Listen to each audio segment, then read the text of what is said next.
They stood in my living room, my own children, with rehearsed smiles and legal documents, telling me I was too old to manage my own life. Sign this power of attorney, Mom, or we'll have no choice but to put you in a home. I looked at their faces, these strangers I'd raised, and I said the words that would change everything. You're right.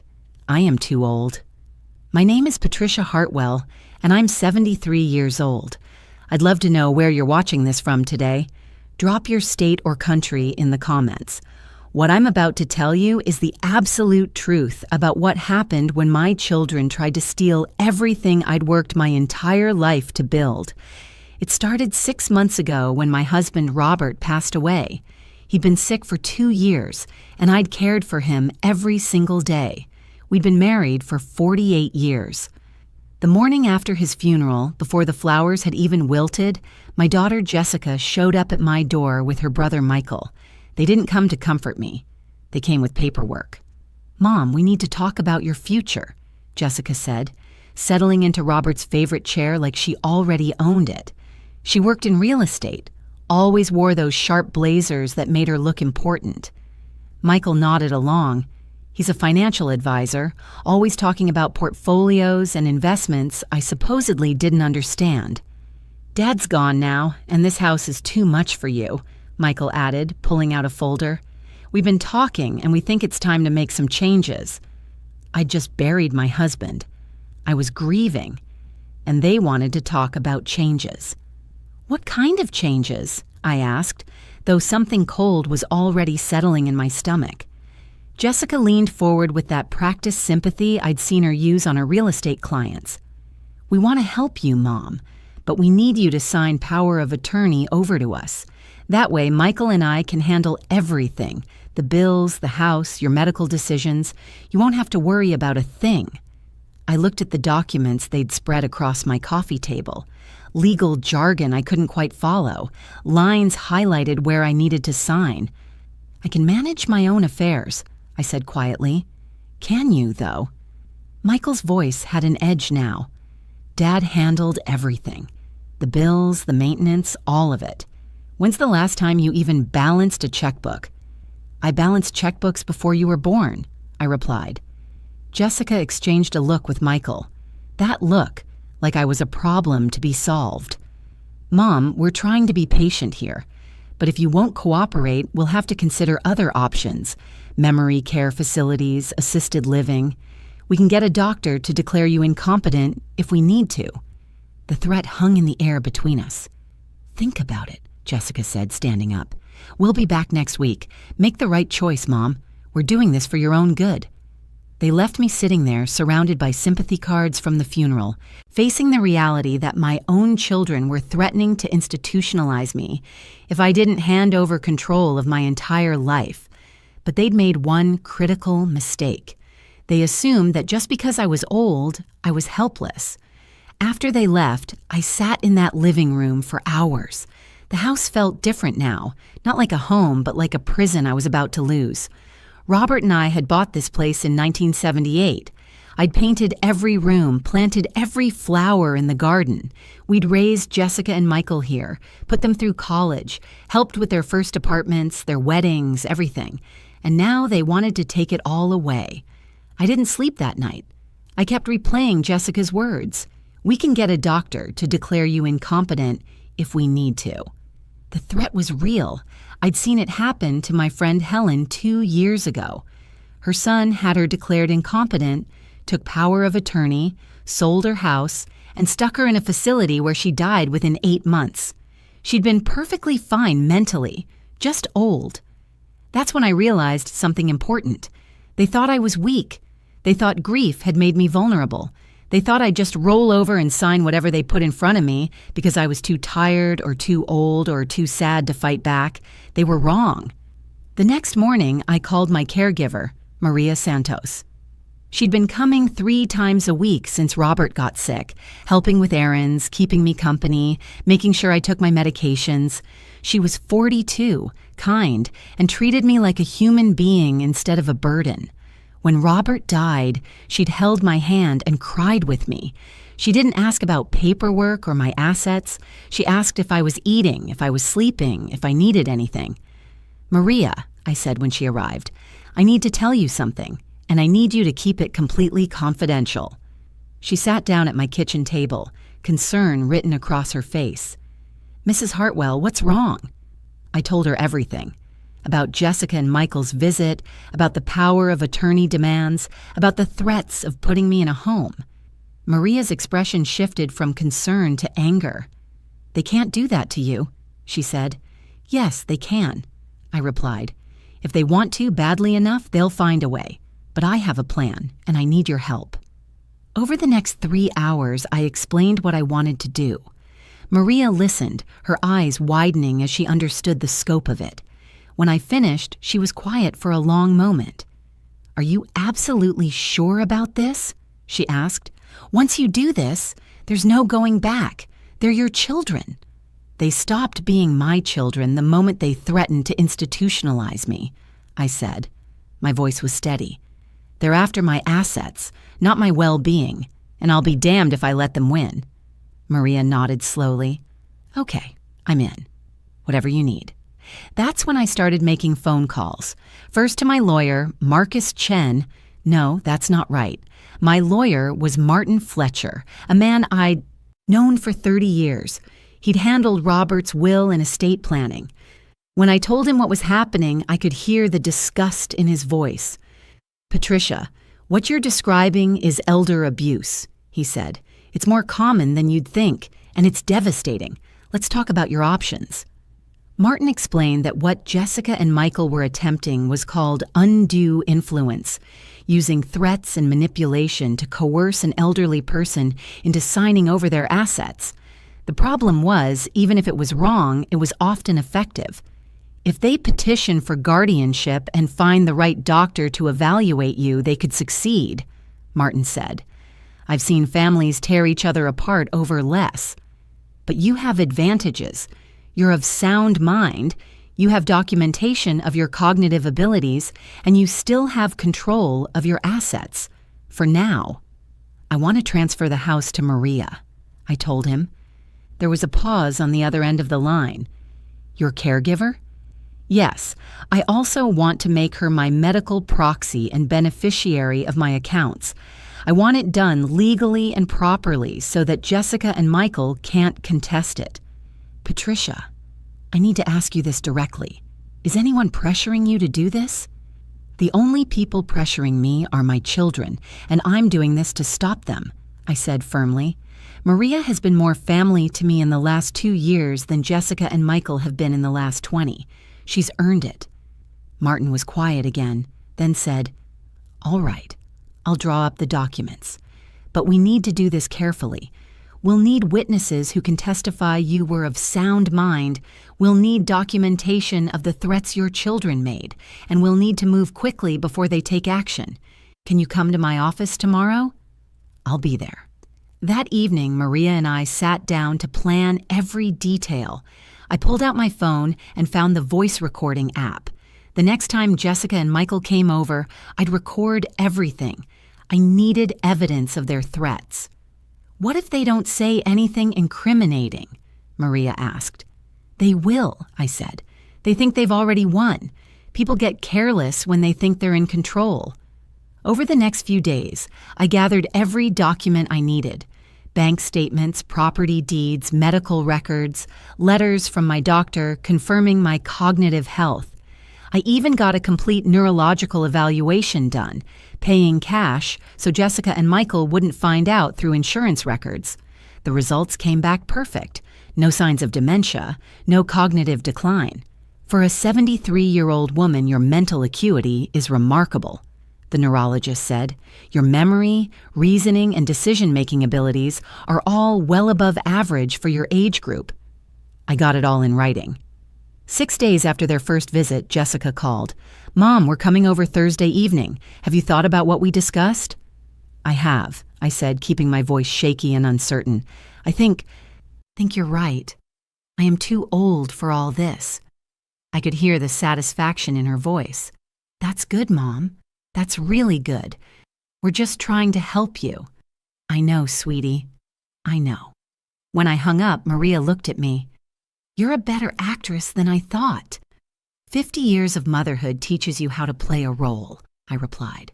Thursday evening, they're going to come here expecting me to sign my life away. Instead, they're going to find out that I'm not the helpless old woman they think I am. Thursday arrived with perfect autumn weather, sunny, crisp, the kind of day that makes you grateful to be alive. I woke up early and went through my morning routine. Coffee, the crossword puzzle, watering my plants. Everything normal, everything calm. Inside, though, my heart was racing. At 10 a.m., I met with Martin at his office. Maria came with me as a witness. The documents were ready: deed transfer, medical proxy designation, power of attorney assignment, all in Maria's name. Martin had also prepared a living trust that protected my remaining assets. Once you sign these, the house will be Maria's, Martin explained. Your children won't be able to touch it. The medical proxy means Maria makes all healthcare decisions if you're incapacitated. Are you absolutely certain? I picked up the pen. I've never been more certain of anything in my life. I signed. Maria signed. The witnesses signed. Martin notarized everything. Just like that, 46 years of building equity in my home was transferred to a woman I'd known for 2 years instead of the children I'd raised. There's one more thing, I said, pulling out my phone. I need copies of these sent to Jessica and Michael tomorrow morning. Not today. Tomorrow. I want one more night in my house before they know. Martin nodded. I'll have my secretary email them first thing at 9 a.m. Perfect. They're supposed to come over at 6 tonight. What are you planning, Patricia? Martin asked, though I think he already knew. I'm planning to have one last dinner with my children, I said, and then I'm going to change every lock in my house. We stopped by the hardware store on the way home. I bought new locks for every door. Front, back, side entrance, even the garage. Heavy-duty deadbolts, the kind that make a statement. The young man at the counter looked confused when this elderly woman asked for his help loading 5-door lock sets into her cart. Home security project, I explained with a smile. Back at the house, I called a locksmith. I need an emergency lock change today, all exterior doors. Can you come at 8 tonight? That's pretty late, ma'am, he said. I'll pay double your normal rate. Cash. I'll be there at 8 sharp. Everything was falling into place. At 4 p.m., my phone rang. Jessica. Mom, Michael and I were thinking, why don't we take you out to dinner tonight? There's a new steakhouse downtown. Our treat. My hand tightened on the phone. They were planning to celebrate. They were so sure I was going to sign everything over that they were already planning their victory dinner. That sounds lovely, dear, I said. What time? We'll pick you up at 6. Actually, why don't I meet you there? I need to run some errands first. 7 o'clock? Are you sure you can drive, Mom? I've been driving since before you were born, Jessica. I'll be fine. After we hung up, I looked at Maria. They're taking me to dinner to celebrate stealing my life. While we're there, they'll probably bring up the power of attorney again, expect me to sign it over dessert. What are you going to do? Maria asked. I'm going to let them think they've won, I said, and then I'm going to come home to my newly secured house. At 6:30, I got into my car, a 12-year-old Honda that Robert and I had bought together, nothing fancy but reliable. I drove to the steakhouse, a place with white tablecloths and prices that made my practical heart wince. Jessica and Michael were already there, seated at a corner table with martinis in front of them. Mom! Jessica stood up and hugged me, all warmth and affection now that she thought she'd won. You look nice. I dressed carefully, a simple blue dress, my pearl earrings, sensible shoes, the picture of a grandmother who was ready to cooperate. Michael pulled out my chair. We already ordered you a glass of wine, Chardonnay, your favorite. We made small talk at first. Jessica talked about her latest real estate deals. Michael discussed the stock market. I smiled and nodded, playing the role of the proud mother. The waitress took our orders. I chose the cheapest item on the menu. Old habits die hard, but Jessica insisted I get the ribeye. Our treat, remember, she said. Tonight's a celebration. "What are we celebrating?" I asked innocently. Jessica and Michael exchanged a look. "Well, Mom," Michael began, pulling out that same manila folder from his briefcase, "we're celebrating you making a smart decision. You've thought about the power of attorney, right?" "I have," I said quietly. "And?" Jessica leaned forward eagerly. I took a sip of wine, letting the moment stretch. "You were right. I am too old to manage everything myself. The house is too big. The bills are too complicated. I don't know what I'm doing anymore." The relief on their faces was almost comical. Jessica reached across the table and squeezed my hand. "Oh, Mom, I'm so glad you're being reasonable about this. We were so worried you'd be stubborn." "No," I said. "I'm not stubborn. I'm just tired." Michael slid the documents across the table. "These are the power of attorney papers. If you sign them tonight, we can start handling everything tomorrow. We'll make sure all the bills are paid. We'll get the house listed." "Listed?" I interrupted. "Well, yes," Jessica said. "The housing market is excellent right now. We can probably get $450,000 for your place. Maybe more. We'll find you a nice apartment somewhere, something manageable, or maybe assisted living would be better. Either way, you won't have to worry about anything." $450,000. They'd already priced my house, already planned how to spend my life's investment. "I see," I said. "So you'll sign?" Michael pushed the papers closer, held out a pen. I looked at those documents. Then I looked at my children. These people who'd spent more time calculating my net worth than asking how I was handling my grief. The waitress brought our salads. We ate while they talked about their plans for helping me. Plans that involved liquidating everything Robert and I had built and parceling it out among themselves. If you're watching this and you've ever felt betrayed by the people who were supposed to love you, hit that subscribe button. Because what happened next is something you won't want to miss. I ate my ribeye slowly. I let them order dessert. I smiled and nodded as they outlined their vision for my future. A future that didn't include my home, my independence, or my dignity. At 9:15, dinner finally ended. Jessica insisted on paying, magnanimous now that she believed she'd won. Michael walked me to my car, actually offered to drive me home. "I'm fine, dear," I said. "It's only 10 minutes." "Did you bring the papers?" Jessica called out. "To sign?" "I left them at home," I said. "Why don't you both come by tomorrow afternoon? I'll sign everything then.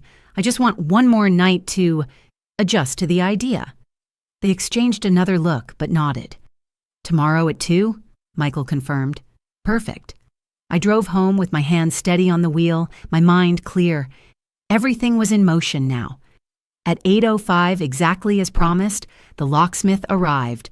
His name was Dave, a grandfather himself, retired from the fire department and doing locksmith work to stay busy.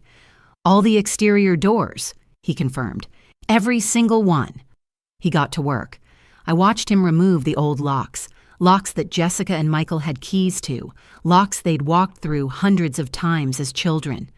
Dave installed the new deadbolts efficiently, tested each one, and handed me a set of shiny new keys. "These are good locks, Mrs. Hartwell," he said. "Heavy duty. Nobody's getting through these without your permission." "That's exactly what I need," I said. I paid him in cash, watched him drive away, then walked through my house, locking and unlocking each door, feeling the solid click of the new mechanisms. My house. Protected. Mine. I called Maria. "It's done." "How do you feel?" she asked. "Like I can breathe again." That night, I slept better than I had since Robert died. No nightmares about nursing homes or competency hearings. No anxiety about losing everything. Just peace. Friday morning arrived bright and clear. At 9 a.m., exactly as planned, Martin's secretary sent the documents to Jessica and Michael's email addresses, copies of the deed transfer, the medical proxy designation, everything. I poured myself a cup of coffee and waited. The first call came at 9:17. Jessica. I didn't answer. 9:23. Michael. Voicemail. 9:31. Jessica again, then Michael. Then both of them, back and forth, 15 calls in 30 minutes. I listened to the voicemails later. The progression was fascinating. First confusion. Mom, we got some documents that don't make sense. Can you call us? Then anger. What the hell did you do? Then panic. Mom, please pick up. We need to talk about this. This isn't legal. You can't do this. But I could, and I had. At 11 a.m., my doorbell rang, then pounded, then rang again. I looked through the peephole. Jessica and Michael, both of them red-faced and furious. Mom, open this door, Jessica shouted. We know you're in there, Michael added. We need to talk about this. I stood on the other side of my new locks, completely calm. We can talk through the door, I said. Open the door, Jessica demanded. No, this is my house, and I decide who comes inside. Your house? Michael's voice went up an octave. According to these papers, it's Maria's house now. What the hell were you thinking? I was thinking that you threatened to put me in a home if I didn't give you power of attorney, I said clearly. I was thinking that you've been planning to sell my house and liquidate my assets, so I made other arrangements. There was a moment of stunned silence on the other side of the door. Then Jessica recovered. Mom, you don't understand what you've done. That woman is taking advantage of you. This is elder abuse. I almost laughed. The woman who threatened to have me declared incompetent is accusing someone else of elder abuse? That's rich, Jessica. We never threatened you, Michael said, but his voice lacked conviction. Actually, you did. I have it recorded, every word from your first visit. We can get a doctor to declare you incompetent if we need to. Ring any bells? Another silence. Longer, this time. You recorded us. Jessica's voice was shrill now. I protected myself from people who were trying to steal my life, I corrected. And before you start threatening legal action, know that I have a neurological evaluation from this week showing perfect cognitive function. I have medical records. I have witnesses to your threats. I have everything documented. Martin Fletcher has copies of everything. Fletcher, Michael said. That bastard helped you do this? That lawyer helped me protect myself from my own children, I said. Now, I'm going to tell you how this is going to work. You're going to leave my property right now. You're not going to harass Maria. You're not going to contest anything in court because you'll lose and look like the greedy children you are. And maybe, someday, if you figure out how to treat me like a human being instead of a bank account, we can have a conversation about rebuilding our relationship. You're insane, Jessica shouted. We're getting a lawyer. Get 10 lawyers, get 100. It won't change anything. The house is transferred. The medical proxy is assigned. Everything is legal, proper, and documented. You lost, Jessica. Not because I'm incompetent, but because I'm not. I heard Michael say something to Jessica in a low voice. Then Jessica's voice came back, trying a different tack. Mom, please, we can fix this. We were just trying to help. You know we love you. If this is what your love looks like, I don't want it, I said. Goodbye, Jessica. Goodbye, Michael. I walked away from the door. They kept ringing the bell, kept pounding, kept shouting for another 20 minutes. Then, finally, silence.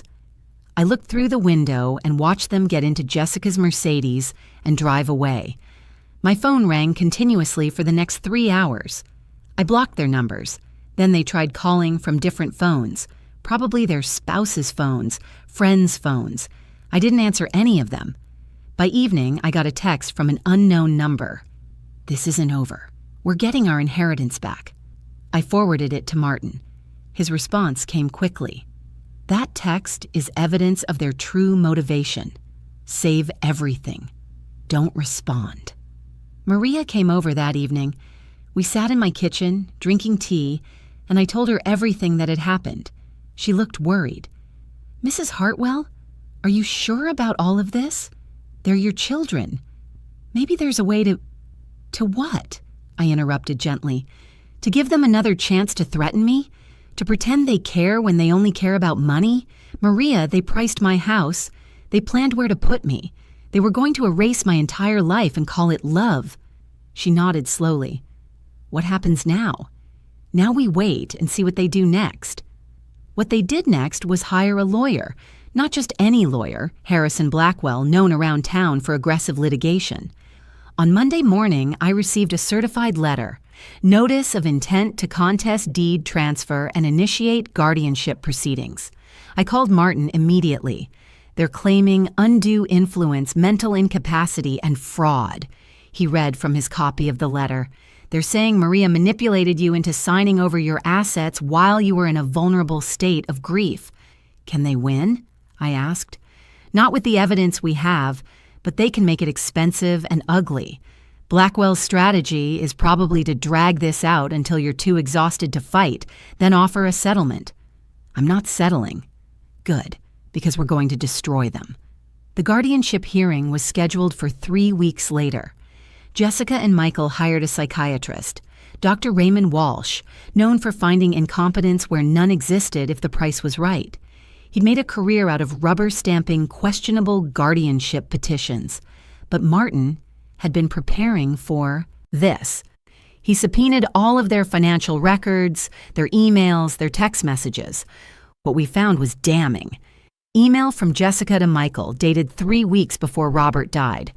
Dad's not going to make it much longer. We need a plan for Mom's assets. She'll be too emotional to think straight.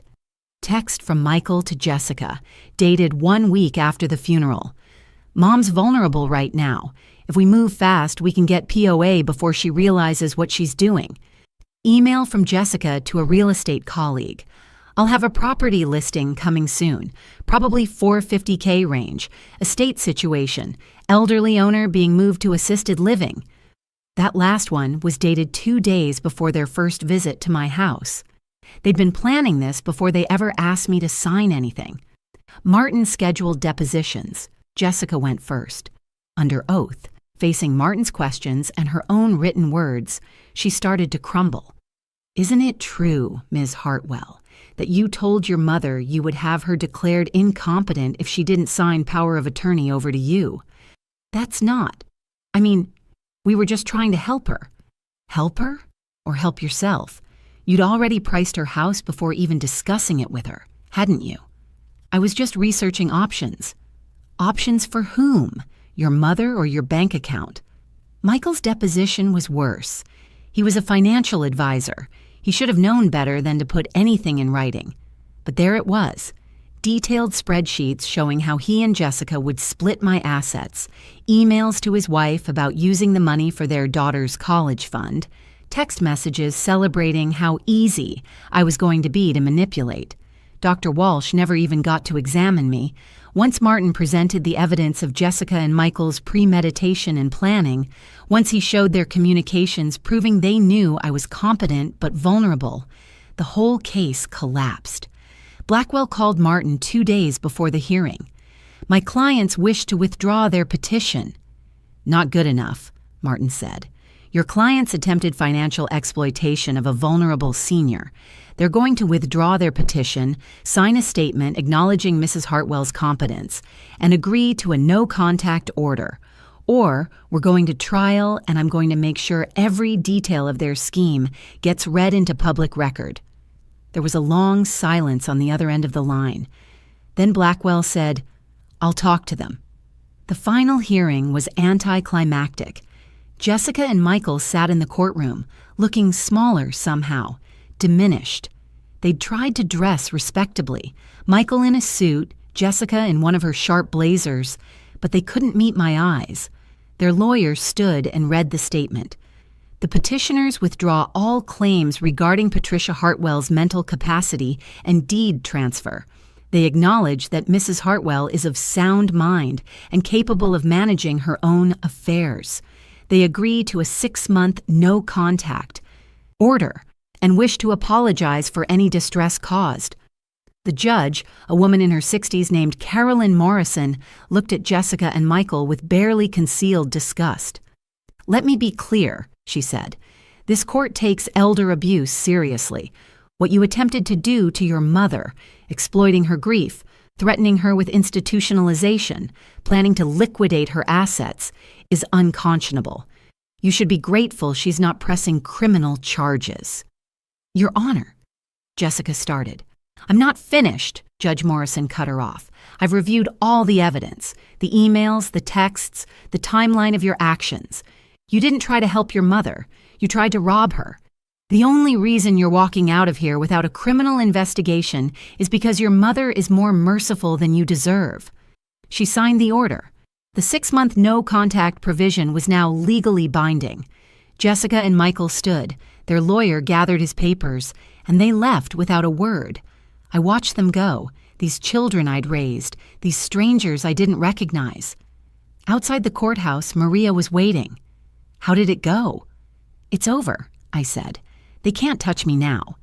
We went to lunch at a little diner I loved, the kind of place with good coffee and homemade pie. I ordered the meatloaf special. Maria got a chef salad. We sat in a sunny booth and didn't talk about Jessica or Michael or lawyers or threats.